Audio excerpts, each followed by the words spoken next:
Halo semua, pernah nggak sih kepikiran apa sebetulnya logika di balik keberuntungan? Nah, hari ini kita akan bongkar sama-sama rahasia matematika di balik sebuah peluang. Dan kita akan pakai panduan langsung dari modul resmi Kementerian Pendidikan dan Kebudayaan.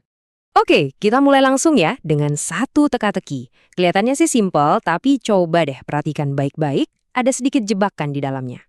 Nah, untuk bisa menjawab teka-teki tadi, dan supaya kita lebih paham gimana cara kerja peluang dalam segala hal, mulai dari olahraga sampai dunia keuangan, kita harus ngerti dulu aturan main dasarnya. Oke, siap? Kita langsung bedah konsepnya, mulai dari yang paling fundamental. Mari kita pahami dulu permainan peluang yang paling sederhana. Jadi gini, sebelum kita bisa hitung-hitungan peluang, kita harus tahu dulu semua kemungkinan yang bisa terjadi. Anggap aja nih kayak peta lengkap dari segala kemungkinan yang ada. Ini fondasinya. Kalau tadi kita punya peta lengkapnya, nah kejadian ini adalah tujuan spesifik kita di peta itu.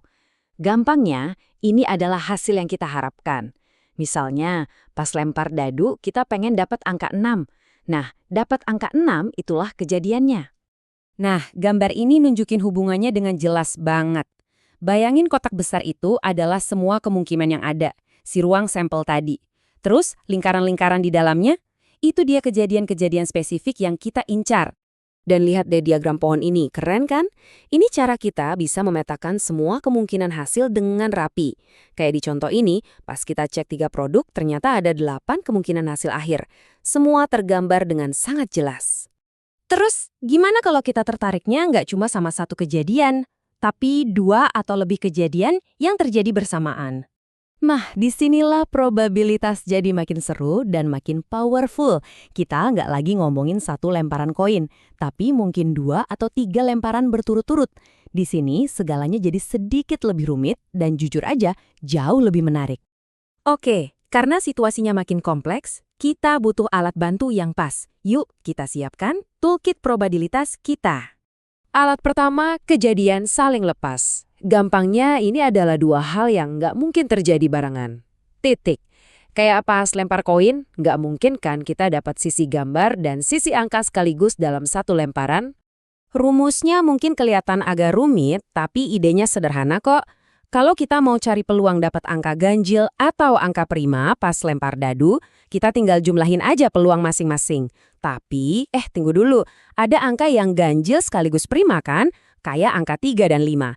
Nah, yang tumpang tindih ini harus kita kurangi, biar nggak dihitung 2 kali. Adil kan? Lanjut, alat kedua, kejadian saling bebas. Nah, ini justru sebaliknya.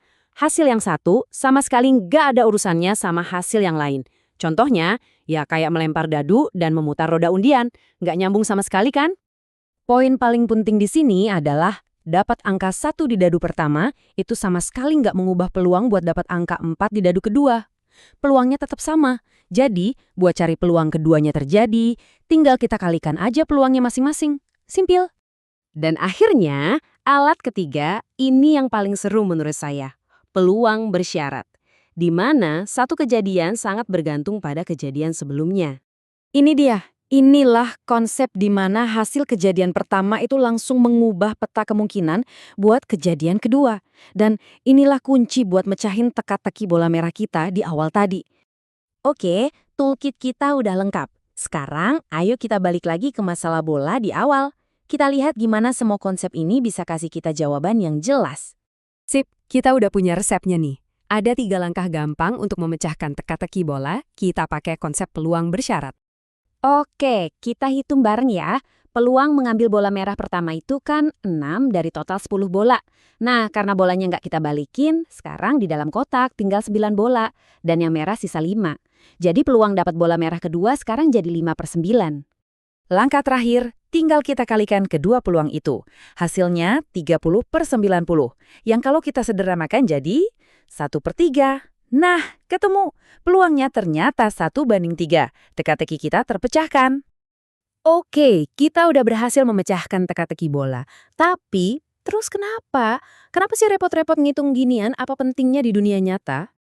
Ini bukan cuma teori matematika loh.